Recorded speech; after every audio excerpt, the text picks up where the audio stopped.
To a station with volume of prisms. So on the top of your notebook, write volume of prisms. I can find the volume of a rectangular and a triangular prism. So let's think, what is volume? It's the measurement inside. So basically when you pour something in, you start at the bottom and then you start filling it up. And as it fills up, you are finding what would be considered the volume. So volume is measured in cubic inches.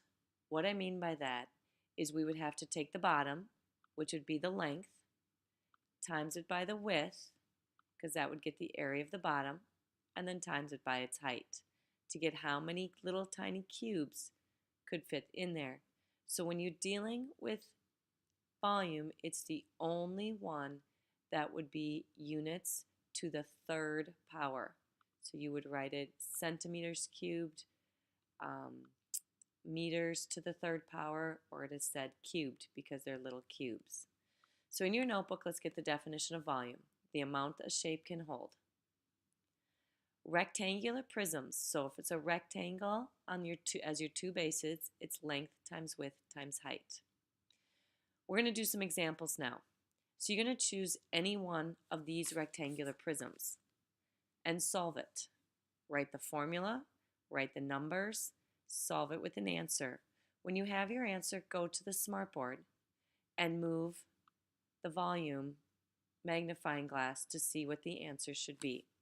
So stop the video now and solve any two you want on this page and check your answers. If you are right, continue on with the video. If you are wrong, please see one of your teachers for help.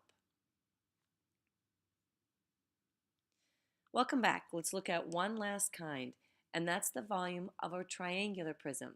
So what if you're finding that? Well, what really is a triangular prism?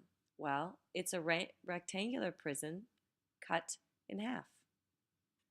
So we would use the exact same formula, but we divide it by 2. So let's get this formula in. Triangular prisms, length times width times height, divided by 2.